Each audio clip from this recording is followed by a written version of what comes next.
Hello, everyone. I am Scott Matla, and that was a glass of bourbon. And I'm here for, unfortunately, not something a little bit more lighthearted. This is something different that I'm going to try. I'm here for another episode of What's Happening. And of course, on everyone's mind, last night, this morning, 1 o'clock in the morning, I know because I was the one who was awake to do all the stuff for Eyes on the Prize. The Montreal Canadiens finally finished this whole back and forth affair and traded team captain Max Pacioretty to the Vegas Golden Knights for Nick Suzuki, who plays for the Owen Sound Attack of the OHL, Tomas Tatar, and a second round pick that actually used to belong to the Columbus Blue Jackets. Getting into the return, we've written articles at Eyes on the Prize. You can check them out. I'll link them below. But Nick Suzuki's a fantastic prospect. He's exciting. He puts up goals and points like nobody's business, and he adds to the depth of a Montreal prospect core that has been steadily growing over the past couple years. Tomas Tatar is a useful piece in the lineup this upcoming year. He shouldn't be expected to replace Pacioretty, but he's coming off of multiple 20-goal seasons in a row. He's a very solid addition to the lineup. It's just we cannot expect him to be Max Pacioretty, and I don't think anyone is actually trying to do that right now. And then a second round pick is just another crack at the mystery box for the Canadiens, who, with a move like this, look like they're heading into a rebuild, regardless of what Marc Bergevin says. Everything is signaled that that is what they are doing. But all that aside, we're going to be doing another episode of the Habsent Minded podcast this week where we'll cover all of this in depth and have discussions about what this means for the team and everything else. What I'm here to do is I'm here to talk about Max Pacioretty as a whole and what he meant to someone like myself, and I'm sure many other fans across the fan base. Above all else, he was arguably one of my favorite players on the team and in the franchise in recent memory. It's not often that you watch someone go through the adversity that he did and continued to over his time here, and then watch them continue to impress and do all these things, yet still never seem to get the respect that he deserved as a player. He was drafted in 2007 and part of that incredible draft class that had Ryan McDonough, Subban, Yannick Weber, and himself. He was a late first-round pick. Craig Rivet went to San Jose. The first-round pick came back. That pick became Max Pacioretty, and years later we're laughing because he became a 30-goal scorer with ease, and he was drafted in the late first round, and we traded Craig Rivet, who, well, in his prime may have been a steady option on defense. He's not a 30-goal scorer, but that's besides the point. Max Pacioretty at his core was a brutally honest guy. He infamously said, I don't want to play on the fourth line in the NHL. I'd rather play on the first line in the AHL and earn my spot going forward. And that's exactly what he did. He was very good for the Bulldogs, and when he finally earned that NHL roster spot, he kept it. He did not lose that spot. The only, outside of injuries, Max Pacioretty was one of the most stable guys in the lineup. Everyone remembers 2011 going into that playoff series where he scored that overtime winning goal and then shoved Zdeno Chara out of the way, and in response, Zdeno Chara broke his neck. And it looked like, I remember watching that hit on TV, and I have never felt the color drain out of my face, all the air suck out of anywhere in a manner such as that.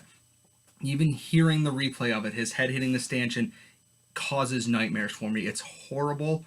And he broke his vertebrae, and that took him out for the rest of the season. The infamous Dr. Recchi incident happened after that, and then he missed the playoffs, where I don't know if it's, rose-colored glasses or what, but you can't tell me that Max Pacioretty being in that Canadiens lineup where you had Plekanec and Mike Camilleri who were firing on all cylinders, and a young PK Subban driving the Bruins mad, adding Pacioretty to that they wouldn't have beaten the Bruins in round one. At the very least, I don't think... I believe the Canadiens probably could have beaten the Bruins in that series, and then we don't have to deal with Vancouver burning itself to the ground and everything after that, but that's besides the point. And then after that season, it's like, okay, well, what's next for him? He turned, there was the poor year. He was on a line with Eric Cole and David Desharnais, and what happened in that year is he turned it on. He found that touch. His synergy with Desharnais and Cole, they were one of the best lines in hockey on a team that finished at the bottom of the NHL standings and drafted Alex Galchenyuk in the following draft, That's something that stands out to me. Even with the team struggling and not getting wins, and their team captain tearing his biceps and missing games, and goalies being injured, and this and that and the other thing, he scored what 35 goals that year with David Desharnais as his center, and that is not a knock on David Desharnais, but we saw what he became later in his career. That's incredible.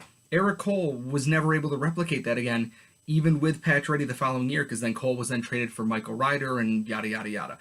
But the one thing that stayed consistent, regardless of who his centerman was down the road, Max Pacioretty was good for 30 goals a year. The lockout season had its issues. He got hurt against Winnipeg. He had he struggled over in Switzerland, but at the same time, who cares about what he did in a lockout shortened season overseas? He came back, and then the next year he scored another 30 plus goals, and then he scored another 30 plus goals, and then he scored another 30 plus goals. And then this past year, even in a down year, he had 17 goals, which is, it's not up to what we expect from Max Pacioretty, but no one, save for Brendan Gallagher and Jeff Petrie, were up to the standards that Canadiens fans expect from their superstars this year.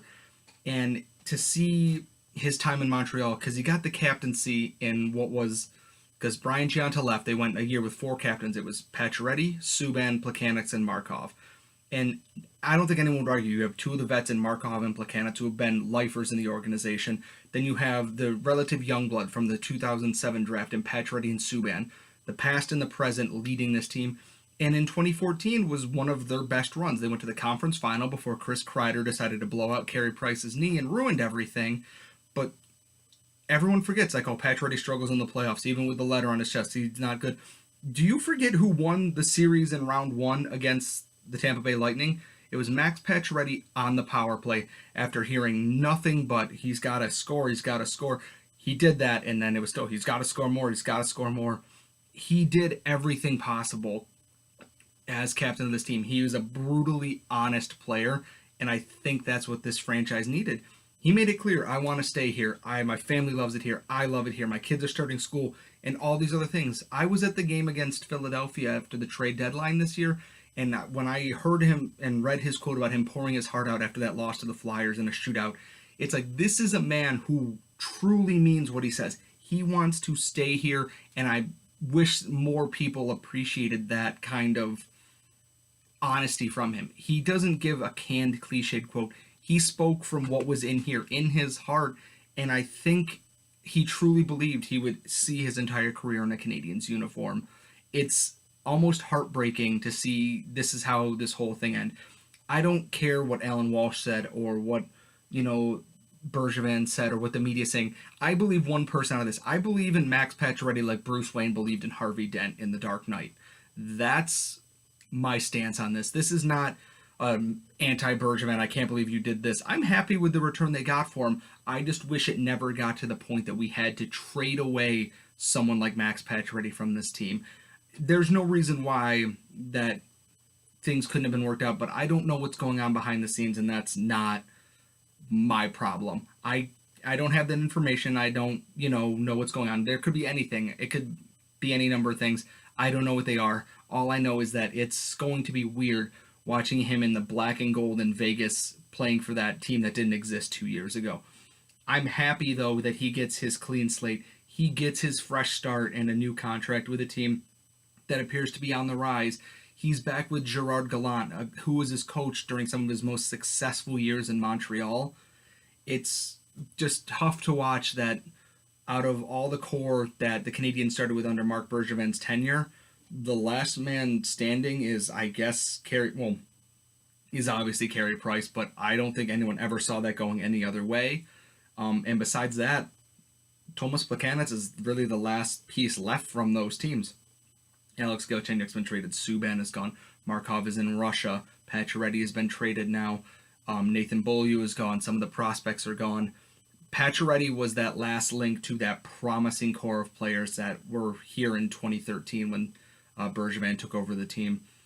And this is not a slight at him. It's just heartbreaking to see the way that so many of that this has ended in such a tenuous and almost it's heartbreaking really to see, especially as someone who's a fan of him. I clearly I'm an American. To see an American captain the team, after another American captain the team, and to watch him have the success he did and thrive in the market and connect with fans and state that he wants to be here for as long as he can, to see the way that this has kind of come down is a little bit disappointing. I'm going to miss the hell out of Max Pacioretty in Montreal. I'm sure a lot of other people are too. Max, good luck in Vegas, bud. We're going to miss you.